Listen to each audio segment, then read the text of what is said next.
Psychologists, therapists of Reddit, what are some bad pieces of mental health advice you've seen on social media? I saw someone tell another individual with schizophrenia that they didn't need medication. What they really needed is the motivation to cope with their mental illness symptoms. Motivation, yes. I have bipolar and some people that know ask if I've considered going for a no medication approach. Yeah, I tried. In that time I had more suicide attempts than I can count and I was extremely volatile and unstable. Medication has given me an actual opportunity to live and function like an adult. Do you know what it's like to not be suicidal or manic? It's really nice. I won't give this up for anything. I had somebody in the Our Narcissistic Parents group privately message me after I posted about entering therapy because of my childhood, telling me the easiest way to deal with it was to forget about it and move on with my life. Easiest way to deal with it was to forget about it and move on with my life.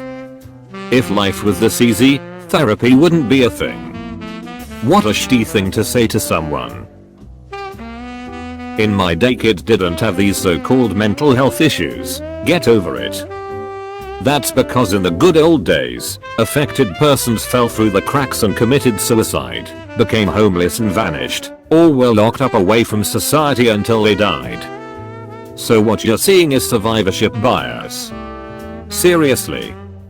When my husband's grandpa was 8, his older brother sat down at the breakfast table and shot himself in the head in front of the whole family. My grandmother was addicted to prescription drugs and alcohol to manage her bipolar disorder. My other grandmother wrote extensively about her postpartum depression and instances of self-harm. She spilled an entire kettle of boiling water on herself so that she would be too injured to take care of her baby and the family would need to get a nanny. That's not even touching on some of the stories they told about their fathers with PTSD from World War I. They may not have had the right labels and diagnosis for mental illness, but it was there. Affected persons fell through the cracks and committed suicide, became homeless and vanished. Still holds true to an extent even today. Just because social media exists doesn't mean people are more connected. No other phrase angers me more than get over it. My parents told me to get over it when I bawled because my friend shot himself in the head with his grandfather's shotgun at the age of 12. When I was 16 and told my mother I had thoughts of killing myself, my father barged into my room and angrily yelled at me to get over it. When I finally got professional help a couple of years ago and my mother accidentally found my antidepressants, she told me flat out to get over it. I'm generally a passive, level-headed person these days, but no other phrase, when uttered in my presence, will make my rage level go from 0-100 faster than get over it, in any context. What you choose to do online doesn't affect your mental health. It's a sentiment I see often. It's garbage. What does that even mean? As both a psych nurse and a counselor, I see so many terrible things. Most of the advice you see online from non-scientific sources is mostly harmless pop psychology stuff, and some can actually be helpful. For example, don't use your phone in bed to help you sleep better at night, or daily meditation for mindfulness, etc. But there are things I see online all the time that are just such bullshit I'm not even sure how they are legally allowed to stay up. Such as almost anything to do with essential oils. Some essential oils in small amounts can be useful for mild aromatherapy in some conditions, can help with seasonal affective disorder, or as additives in medicinal mixes, but otherwise there's basically no evidence that essential oils do anything other than cost a lot of money and destroy the environment. Some can be legit dangerous to your health. People who claim there is any kind of trick that will snap you out of depression or addiction, or motivational speakers who claim that you just need to think positive. If some people find that helpful, that's great, but there is basically no evidence that self-help stuff is better than placebo when it comes to depression or other conditions. Anyone who tells you that you just need to get over it is full of shit and doesn't actually understand what it means to process something difficult. But the big one for me is when people claim that emotions are somehow illogical, and that acting like an emotionless logic machine is the best way to be. Emotions are generally perfectly reasonable responses to thoughts and events, at least within the context of a person's own subjective experience. Telling people that they shouldn't be so emotional or shouldn't let their emotions get to them is not only practically useless, it's also completely invalidating a person's experience. Sure, it's good to learn to process emotion and control behavior, but that's not the same as saying emotions are bad. This was longer than I intended it to be. Sorry everybody. Your emotions are always valid. You have a right to however you're feeling. What you don't have a right to though, is using those emotions to justify horrible actions. Example, someone cuts you off in traffic. Being angry is a valid emotional response, nothing wrong with it. What is wrong is them channeling that anger into driving recklessly to get back at the driver. Typically they show pictures of sun breaking through trees and saying you don't need meds or nature is medicine or this is a real antidepressant, etc. Except some people do. Maybe they need both. Some people can find healing without medications, some cannot, and that's okay. Sun? What's that? Me living though an English November, caked in mud despite not even going outside. Everything happens for a reason, don't let it get to you. Absolutely not the right advice to give someone and actually can make things a lot worse. I appreciate the sentiment, but it can come across as very hurtful and maybe even vindictive when said in certain scenarios. On the flip, one of the best pieces of advice I ever received was from my therapist. This was in the pits of depression after someone had sexually assaulted me. She said that essentially I was holding on to a debt that would never be repaid and that in the end, the debt would only hurt me and not the person who owes me. It is best to write it off as bad debt and move on. Actually saved my life, that one piece of advice. Obligatory, not a therapist, but a doctor. People telling others you can just choose to not be depressed, or that you need to self-care yourself back to a normal psychological state. Yes, healthy food, exercise, and enough sleep is definitely important. But too many people discredit the disease status of depression and claim it's just a feeling. No, sadness is a feeling. True depression needs therapy and possibly medication. Amateur analysis of mental health issue through comments or posts. You aren't qualified to diagnose someone, don't do it. Even if you are, you should leave it to a professional environment where your words can actually have some positive impact rather than be slapping someone with your bachelor's degree for upvotes. I'm not a psychologist, but when I had my depression my roommate told me to just pull myself together. We don't live together anymore. An app. Most advice you see online is horrendous. The first step towards a cure is admitting you are sick. Instead, most people encourage people with issues thinking their good intentions will cure the other person. In the long run, they have hurt them immensely. Are into psychiatry? I'm not a psychologist, but my guess is they hate that.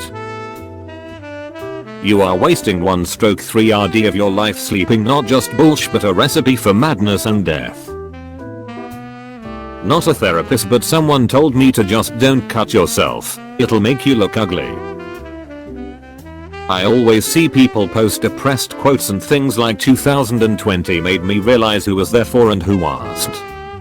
No, everyone's going through this pandemic bullshit headache together. It seems as though everyone's struggling. Whether it's financially, mentally, or physically, health, we're all going through something and we shouldn't be acting selfishly expecting others to put their lives on hold to cater to ours. Med student and hopeful psychiatrist. Worst I've seen isn't the message, it's the context. Instagram models with their extravagant lifestyles quoting love yourself, maybe not understanding that a lot of the time they set the unrealistic bar that people attempt to reach in their real lives. Don't just shout buzzwords, ground yourselves. Open up about your stories and how you overcame them with sincerity, even if it's at a detriment to your clout. Let people see through the looking glass, just for a second. Not a psychiatrist, but a social worker. A lot of my clients have mental health struggles and are working with me because they have lost custody of their children. It gets really old seeing the hardcore marijuana enthusiasts advocating for people with severe mental health issues get off meds and smoke instead. Marijuana can be very helpful in certain cases, but it is definitely not a be-all, end-all cure. Especially for people that struggle with hallucinations or paranoia, or keeping up with personal responsibility. It can for sure make these things worse for some.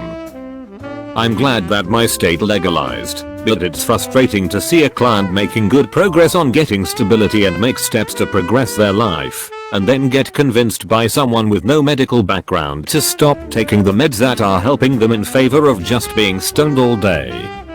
I smoke to relax. But I don't pretend that if I just smoke more weed I can throw my albuterol and Wellbutrin in the trash. I need those things to have a good quality of life. Not a therapist psychologist, but I'm bipolar I with ADHD and I get advertisements for natural cures for BPD and ADHD. Diet, exercise, and supplements help but don't cure. I need antipsychotic medications to keep me from having visual and auditory hallucinations. A special salad isn't gonna keep those at bay. The self-care approach of, oh, you deserve to take a nap when you have multiple things to do or buy that thing to make you happy is shitty in my opinion as well. Self-care is actually cleaning your disgusting depression den and doing the shit on your to-do list that you've been putting off for weeks. When I'm hypermanic I spend excessive amounts of money on stupid shit I don't need, so treat yourself is horrible advice. This is super specific to me, but I'm sure others have this mentality as well. Use marijuana to cope with anxiety and depression. Marijuana is a depressant and causes more anxiety after prolonged use. It also can lead to psychotic features and mental disorders. Marijuana has a lot of good uses such as pain management and increasing appetite. It is not an effective treatment method for mental health issues. Just cheer up. Clinical psychology doctorate student and mental health support worker here. Anything to do with getting a full 8 hours, eating healthily and exercise for depression. Yes, those things can have a very positive impact on low moods. But clinical depression usually stems from something and that problem needs to be addressed before these lifestyle tips can truly serve their purpose. I'm not a therapist but I have to chime in here. Subreddits like relationship advice etc have people that will do the absolute opposite of what they should be doing. People go to those places for advice on their love life and their worries and the majority of replies they get are sarcastic and hate-filled emotional punches. Can no one give actual advice within giving the whole I've been giving advice here for years so I know more than you vibe. Just keep going. Worst thing I ever did. Got me a burnout. You just gotta pull yourself up by your bootstraps, kid. Thanks, now I can be serotonin deficient and perform a useless task. Not yet a therapist, though I'm currently in the process of applying to a clinical psychology program. Nearly a decade ago, as I was struggling with significant depression and suicidal ideation and was, myself, in therapy and on antidepressants, an individual who did not know this about me, as I was extremely private about this stuff, once went off about how depression is basically a label for a made-up disorder and that if someone's feeling bad, they just need to do a good deed to feel better. I didn't say anything at the time, but I wanted to sock him in the face as hard as I could. I regret to this day that I didn't call him out on his but at the time, I was ashamed to be struggling with depression, needing therapy and medication, and I froze up. Not a psychologist but as someone with ADHD, whenever someone tells me to concentrate, my brain shuts off whenever I try to force myself to concentrate and I have none of that sweet dopamine rush at the end that you get. It's more difficult than that, stop recommending it every time I have something I have to do. So much material is out there about recognizing toxic people, assuming we are all victims who are attracted to the wrong type of people. In therapy, you may actually learn how you have behaved in maladaptive ways that have contributed to strained or prematurely cut off friendships. Not a psychologist, but I do help run a suicide support advice blog. A lot of people have said that they've been told diet, exercise, and yoga. Also that it's all in your head. Dyslexia isn't real. They just need to try harder. Or dyslexia is only reading based. Dyslexia might be shorthand for the whole DIS family of learning disorders, but I assure you they are all real. Depression is cured by sunlight. Yes, going outside can help moderate some symptoms, but it's not a cure. Girls don't have ADHD. Girls don't have autism. Girls are socialized differently, which causes some symptoms to be masked. Teenagers can't get anxiety. Have you seen what's happening inside their brains? I'm amazed they aren't crawling on the ceiling. All those stupid self-care posts that just promote avoidance of the task issue. Taking a walk might give you some space and a chance to recharge, but that essay still needs to be written. That exam sat. Delaying this will only compound the issue. They just need to toughen up. Grumble grumble. Back in my day. Back in your day there was lead in petrol and paint in children's bedrooms. We will just go and tell people's brains to make the right chemicals through sheer willpower.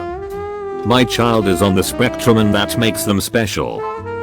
Yes, however, as anxiety is often found in teens with autism, let's treat that so they don't have to suffer needlessly. Are you preparing your child to live independently? See this for children with intellectual or behavioral issues. Do you want your child to be able to live independently or semi-independently or not? What is our end goal, Karen? I always see stuff about positive thinking and how people have to be positive. That creates an unhealthy mindset. A better mindset is to practice mindfulness and to fully experience the things you're going through at the time you're going through them. Be in the moment. If that moment is shitty, then that's okay. Be in that moment and feel what it feels like to feel bad. If it's happiness, then accept that and be in the moment.